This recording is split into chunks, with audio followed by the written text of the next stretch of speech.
মার্চফর গাজার লাখো মানুষের তাকবীর ধ্বনিতে প্রকম্পিত ঢাকার রাজপথ।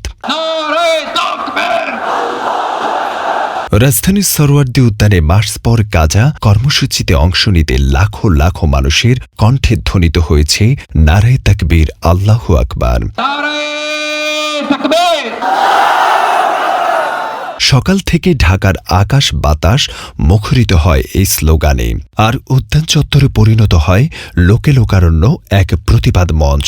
শুধু উদ্যান নয়, চারপাশের প্রতিটি রাস্তা, প্রতিটি গলি, প্রতিটি মোড়ে ছড়িয়ে পড়ে ফিলিস্তিনের সমর্থনে একের পর এক স্লোগান। কেউ হাঁটছেন, কেউ দাঁড়িয়ে স্লোগান দিচ্ছেন।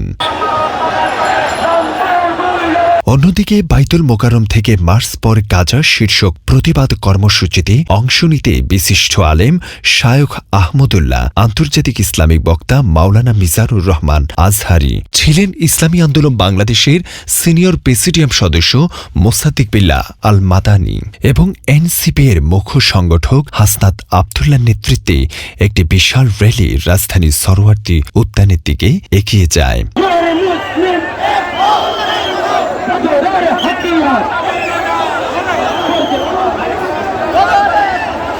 শীর্ষক গণজাগরণমূলক কর্মসূচিতে অংশ নিতে জাতীয় মসজিদ বাইতুল মোকাররমের খতিব মুফতি আব্দুল মালেকের নেতৃত্বে একটি বিশাল মিছিল সরোয়ার্দী উদ্যান অভিমুখে রওনা হয়। মিছিলের অগ্রভাগের নেতৃত্ব দেন জাতীয় মসজিদের খতিব শেখুল হাদিস মুফতি আব্দুল মালেক। তার পাশেই ছিলেন ইসলামী আন্দোলন বাংলাদেশের নায়েবে আমির মুফতি ফয়জুল করিম ও ইসলামী আন্দোলন বাংলাদেশের সিনিয়র যুগ্ম মহাসচিব মাওলানা গাজী আতাউর রহমান।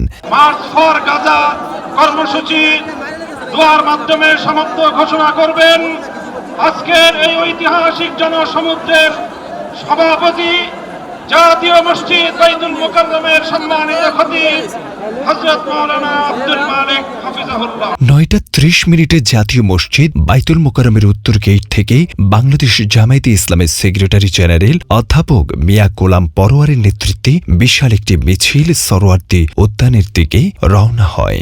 সকল মিছিলগুলো মঞ্চে গিয়ে একত্রিত হয় এবং স্টেজে সকল ধরনের আলেম ওলামা, রাজনীতিক অরাজনৈতিক সকল ব্যক্তিবর্গ একই মঞ্চে উপস্থিত হন এবং বক্তব্য রাখেন।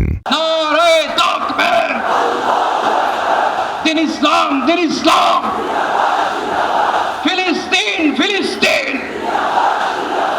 আল কুদুস, আল কুদুস, ফিলিস্তিন, ফিলিস্তিন।